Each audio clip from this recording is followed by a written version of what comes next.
Assalamu alaikum wa rahmatullahi ta'ala wa barakatuh. Hadith d'aujourd'hui, la diversité des bonnes œuvres.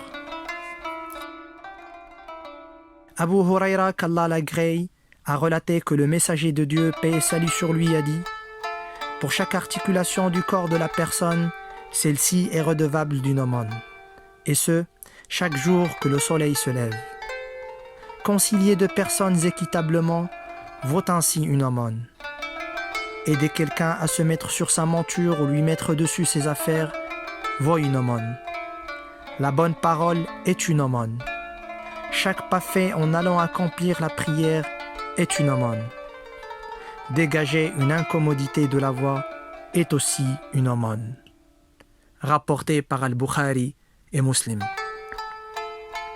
عن أبي هريرة رضي الله تعالى عنه قال قال رسول الله صلى الله عليه وسلم: كل سلامة من الناس عليه صدقة كل يوم تطلع فيه الشمس تعدل بين اثنين صدقة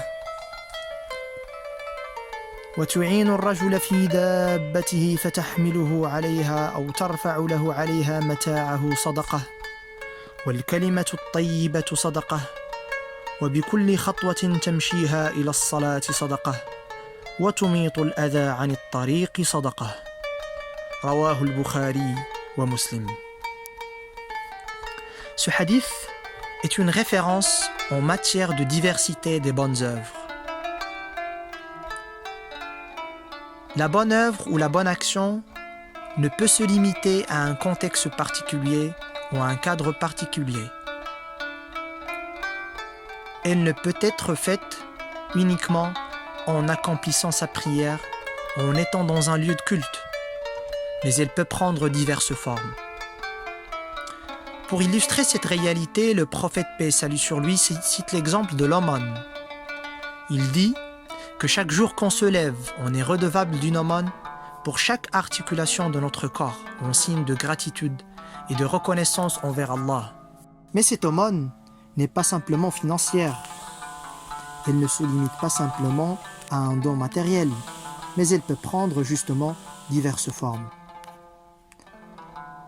Il peut s'agir soit d'être équitable envers deux personnes, quand on trouve deux personnes en conflit par exemple et qu'on arbitre entre eux selon ce qui est préconisé par Allah le Très-Haut et en étant juste.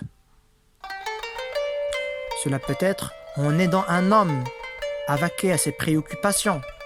Et le prophète cite l'exemple d'aider quelqu'un à préparer sa monture et placer ses bagages dessus. Ceci est un exemple du bel agir en islam. Cela peut être en prêchant la bonne parole, qui aussi est une aumône. Cela peut être aussi en effectuant un pas vers un lieu de prière, mais aussi en écartant de la voie publique ce qui est nuisible, en écartant ce qui gêne le passage des gens, en pompant ou en comblant une flaque d'eau, en enlevant des pierres ou des morceaux de verre ou des épines, etc., etc. On comprend dès lors que la bonne action, elle est universelle, elle peut prendre diverses formes et ne peut en aucun cas se limiter à un cadre particulier. Wassalamu alaikum wa rahmatullahi ta'ala wa barakatuh.